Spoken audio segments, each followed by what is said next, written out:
Mission অপাৰেশনৰ পৰা protection দিবৰ কাৰণে, ছেফগাৰ্ড দিবৰ কাৰণে, ৰক্ষণাবেক্ষণ দিবৰ কাৰণে আৰু আত্মমৰ্যাদাৰে অধিকাৰৰ লগত জীয়াই থাকিবৰ কাৰণে সংবিধান প্ৰণেতা বি.আৰ. আম্বেদকাৰে আমাক এই সুবিধা, এই অধিকাৰ দি থৈ গৈছে।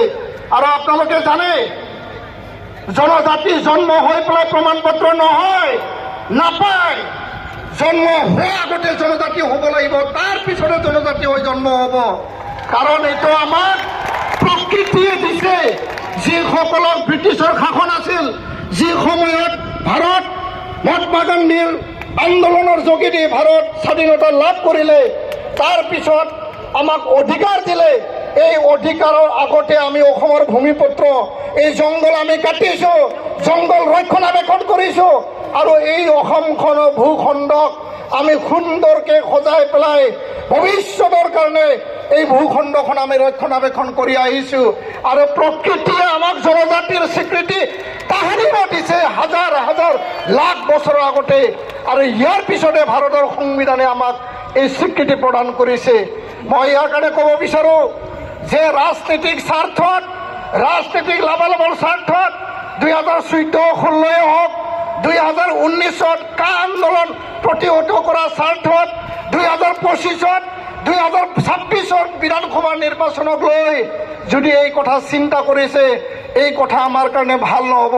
ইয়াৰ কাৰণে এই মঞ্চৰ পৰা ভাৰত চৰকাৰ, অসম চৰকাৰক আমি আহ্বান জনাইছোঁ, ভাৰত চৰকাৰক আহ্বান জনাইছোঁ, 2019 চনত ৰাজ্যসভাত যি বিল তেওঁলোকে টেবল কৰিছে, ৰাজ্যসভাত যি বিল আনিছে, সেই বিল কোনো কাৰণত যাতে সেই বিল পাছ নহয়, তাৰ কাৰণে অসমৰ বৰ্তমানৰ জনজাতিসকল আমি দাবী জনাইছোঁ, আহ্বান জনাইছোঁ। আমি স্পষ্ট ভাষাৰে কৈছোঁ, চিধা ভাষাৰে কৈছোঁ, আমি কোনো জাতি জনগোষ্ঠীৰ বিৰোধী নহয়, জনগোষ্ঠীৰ বিৰোধী আমি নহয়। তাহাঁতৰ লগত আমি সামাজিক সংঘাত বিচৰা নাই, তেওঁলোকৰ লগত আমি সংঘৰ্ষ সংঘাত আমি বিচৰা নাই, কাৰোক আমি হিংসা আমি নিবিচাৰোঁ, কাকো আমি অন্যায় নকৰোঁ। কিন্তু কথাটো হ'ল স্পষ্ট যে অধিকাৰ ল'বলৈ যাওঁতে, অধিকাৰৰ কথা ক'বলৈ যাওঁতে আমাক আঙুলি দেখুৱাই পেলাই যাতে কথা নকয়। কাৰণ আমি কাৰো ক্ষতি কৰা নাই, কাৰো হিংসা কৰা নাই, কাৰো অন্যায় আমি কৰা নাই। এই কথাটো মই স্পষ্ট আকাৰে কৈছোঁ। সন্মানীয় সংগ্ৰামী ৰাইজ, এই কথাটো স্পষ্ট যে 8 বাৰ RGI ৰেজেক্ট কৰাৰ পিছত আৰু বিভিন্ন বক্ৰ পথৰে আজি তেওঁলোকক জনজাতি কৰিব বিচাৰিছে। এই কথাই আমাক মনত দুখ দিছে। আমাৰ অসমখনত এখন চৰকাৰ আছে, যি চৰকাৰে নহওক, আৰু যোৱাটো সময়ত আমি দেখিবলৈ পাইছোঁ অসমৰ সকলো ৰাজনৈতিক দল, অসমৰ সকলো জাতীয় দল সংগঠন, ছাত্ৰ সংগঠন সকলোৱে জনজাতি হোৱাটো সমৰ্থন কৰিছে।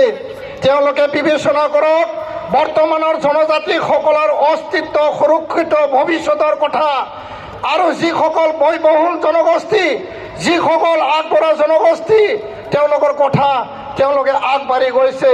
যিসকলে আমি ভগৱান বুলি কয়, আমি স্বৰ্গৰ পৰা অহা বুলি কয়, যিসকলৰ আজি তাৰিখত অসমৰ বিভিন্ন মুখ্যমন্ত্ৰী হৈ গ'ল, APSC, UPSC, medical, engineering, 3rd grade, 4th grade যিসকলে কব্জা কৰি ৰাখিছে, আৰু বৰ্তমানৰ অট'নমাছ কাউন্সিল, এই কাউন্সিলৰ যিখিনি মেম্বাৰ, এই কাউন্সিলৰ পঞ্চায়ত, 6 কাউন্সিলৰ VCDC, এই কাউন্সিলৰ MCLA আৰু এছেম্বলি, পাৰ্লিমেণ্ট যিসকলে দখল কৰি পেলাই আমাক ধ্বংস কৰিব, তেনে এটা পৰিৱেশত আমি কোনটো বিনিময়ত, কোনটো পৰিৱেশত আমি জীয়াই থাকিম, এই কথাটো অসমৰ ৰাইজে বিবেচনা কৰিব লাগে।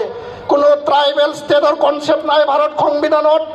কোনো ট্ৰাইবেল ষ্টেট অনুপ্ৰৱেশকাৰী বাংলাদেশী ৰক্ষণাবেক্ষণৰ পৰা তেওঁলোকে বাংলাদেশীৰ পৰা পৰিত্ৰাণ পাবৰ কাৰণে অসমখনৰ সুৰক্ষাৰ স্বাৰ্থত আমাক জনজাতি কৰিব লাগে বুলি এটা ধাৰণা দিছে। এই মন্ত্ৰ, এই ষড়যন্ত্ৰ ধাৰণাৰ বাদে একো নহয়। সুৰক্ষিত যদি ভৱিষ্যত আনিব লাগে, সংবিধানত থকা অসমত আইন আছে, আইনৰ অধীনত ভাৰতৰ আইন আছে, আইনৰ অধীনত আমাক সুৰক্ষিত কৰক। আৰু এই সুৰক্ষিত ভৱিষ্যতে বাস্তৱ সন্মত সুৰক্ষিত ভৱিষ্যত হ'ব। তো ইয়াৰ কাৰণে মই দীঘলীয়া ক'ব বিচৰা নাই। সকলো ৰাইজে আজিৰ পৰা যাই পেলাই নিজৰ অঞ্চলত সভা সমিতি কৰিব আৰু ইয়াৰ পিছত কোকৰাঝাৰত এখন বিশাল ৰেলী হ'ব, জোনাইত এখন বিশাল ৰেলী হ'ব, ইয়াৰ পিছত মৰিগাঁৱত হ'ব, ধুবুৰীত হ'ব, ডিফুত হ'ব আৰু উজনি অসমত ডিব্ৰুগড় নহ'লে শিৱসাগৰত আমি বিশাল সভা আয়োজন কৰিম। আমি দেখুৱাই দিম যে জনজাতিসকল শক্তিশালী মাত্ৰ নহয়, অধিক শক্তিশালী হয় আৰু অসমখনক চাৰিসীমা যদি জনজাতিসকল যদি নাথাকে এই অসম কেতিয়াও সুৰক্ষিত নহয়। এই কথাটো মই স্পষ্ট আকাৰে ক'ব বিচাৰিছোঁ। আৰু মই শেষ কৰিব বিচাৰিছোঁ যে আমি সকলোৱে নিজে উপলব্ধি কৰিব লাগিব যে আমাৰ অধিকাৰক যদি কোনোবাই ক্ষয় ক্ষতি কৰিব বিচাৰে, ধ্বংস কৰিব বিচাৰে, আমি বহি থকাৰ এইটো সময় নহয়। ইয়াৰ কাৰণে মই সকলো অট'নমাছ কাউন্সিল, সকলো 6 শিডিউল কাউন্সিলক আহ্বান জনাইছোঁ, আজি যি ধৰণে টংকেশ্বৰ বাবা ডাঙৰীয়া আহিছে তেনেধৰণে সাহস কৰি পেলাই এই মঞ্চত আহক। আপোনালোকেও জনজাতি হয় আৰু জনজাতিৰ কাৰণেহে এই 6 শিডিউল আৰু এই অট'নমাছ কাউন্সিল দিয়া হৈছে। 22জন MLA অসম বিধানসভাত আছে, 4জন মন্ত্ৰী অসম বিধানসভাত আছে, স্পীকাৰ আছে, ডেপুটি স্পীকাৰ আছে। এই 22জন বিধায়ক MLA অহা 25 নৱেম্বৰত কি ভূমিকা লয়, ৰুলিঙত আছে, অপজিশ্যনত আছে, য'তে নাথাকক কিয় জনজাতি আপোনাৰ জন্মগত অধিকাৰ, তাৰ পিছতে আপুনি বিধায়ক। জনজাতি প্ৰথম, জনগোষ্ঠী প্ৰথম, জনজাতি প্ৰথম, তাৰ পিছতে ৰাজনীতি আৰু বিধায়ক। আৰু ইয়াৰ কাৰণে আদিত্য খাখলাৰীক যিসকলে দাবী ধমকি ভয় ভাবুকি দিছে, ভয় কৰিব লাগিব একো নাই। মই কৈছোঁ আদিত্য দাক যে আপুনি অলপ গালি খোৱাটো ভালে হৈছে। আপুনি অলপ গালি খালে আমাৰ জনজাতিসকল মানে জাগ্ৰত হৈ উঠিব, অলপ গালি খালে জনজাতিসকল খং উঠিব। কিন্তু খঙৰ বিনিময় হিংসা নহয়, খঙৰ বিনিময় কাকবা অন্যায় কৰা নহয়, কিন্তু আমি এক ঐক্য হৈ উঠিব। আৰু আজি আদিত্য খাখলাৰীক গালি পাৰা, গালি দিয়া সময় শেষ হৈ গ'ল।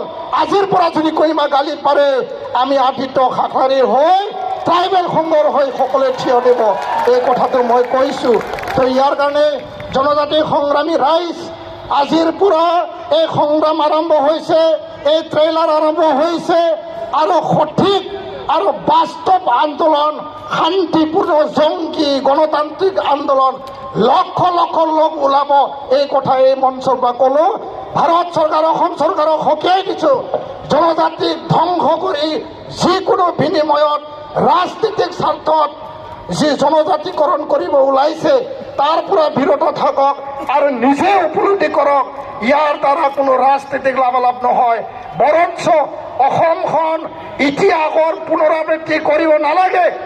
যি কাৰণত 7 ভনী হৈছিল, যি বিনিময়ত 7 ভনী হৈছিল, যি ভুলৰ কাৰণে 7 ভনী হৈছিল, আৰু জনজাতিক যদি ধ্বংস কৰিব বিচাৰে একে ইতিহাস ভুল আপোনালোকে নকৰিব, এই কথা মই সকীয়াই দিলোঁ। আৰু সকলোকে ধন্যবাদ জনাই মোৰ কথা সামৰিছোঁ। জয় ট্ৰাইবেল, জয় চিচিটোৱা।